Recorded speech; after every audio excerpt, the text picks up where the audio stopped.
Met Mr. Gandhi in the capacity of an opponent. I have a feeling that I know him better than most other people because he had opened his real fangs to me and I could see the inside of the man.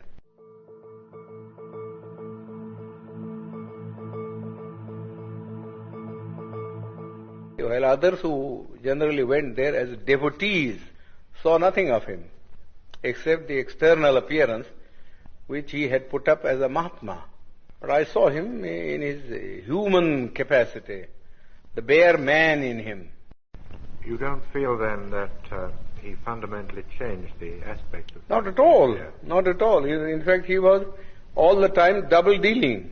He conducted two papers, one in English, the Harijan, and before that, Young India. And in Gujarati, he conducted another paper, you see, which is called the Deenbandhu, or something like that.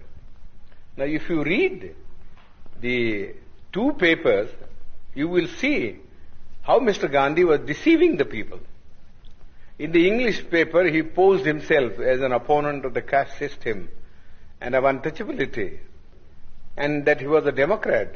But if you read his Gujarati magazine, you will see him a more orthodox man. He has been supporting the caste system, the Varnashram Dharma, and all the orthodox dogmas, you see, which has kept India down all through ages.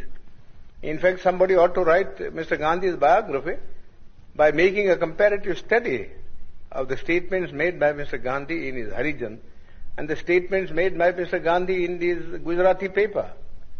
The Western world only reads the English paper, where Mr. Gandhi, in order to keep himself in the esteem of the Western people who believe in democracy, was advocating democratic ideals. But you got to see also what he actually taught to the people in his vernacular paper. Nobody seems to have made any reference. All the biographies that have been written of him are based upon his Harijan and the Young India, but not upon the Gujarati writings of Mr. Gandhi. We have been carrying on with untouchability for the last 2,000 years. Nobody has bothered about it. Nobody has bothered about it. Yes, there are some disabilities which are very harmful. For instance, people can't take water, and people can't have land to cultivate and earn their livelihood. But the other things which are far more important, you see, namely that they should have the same status in the country and that they should have the opportunity to hold high offices so that not only their dignity will rise, but also they will get what I call strategic positions from which they could protect their own people. Mr. Gandhi was totally opposed. Totally opposed. He was content with things like temple entry. Temple entry, that was all the thing that he wanted to do. Which is nobody cares for Hindu temples now. The untouchables have become so conscious of the fact that temple going is of no consequence at all. You live in the untouchable quarters, just the same, whether you went into the temple or whether you did not go into the temple. People at one time would not allow the untouchables to travel by railways because of pollution. But now they don't mind because the railways won't make any separate arrangement. But because they travel together in the train, it doesn't follow that their life in the villages vis-a-vis the Hindus has in any sense changed. Whenever the Hindu and the untouchable alights at a railway train, you see, they assume their old robes. I do not know how suddenly Mr. Attlee agreed to give independence. That's a matter of secret which Mr. Attlee one day, I think, will disclose in his autobiography. Nobody ever expected. It is such a sudden change of front. Nobody ever expected. It seems to me, from the analysis that I make about it, there are two things which I think led to the Labour Party to take this decision. One is the national army that was raised by Subhash Chandra Bose. The British had been ruling this country in the firm belief that whatever may happen, you see, in this country, and whatever the politician may do, they will never be able to change the loyalty of the soldier. That was the one prop on which they were carrying on their administration. Now that thing was completely dashed to pieces when they found that even the soldier was being seduced and to form a party or a battalion to blow off the British.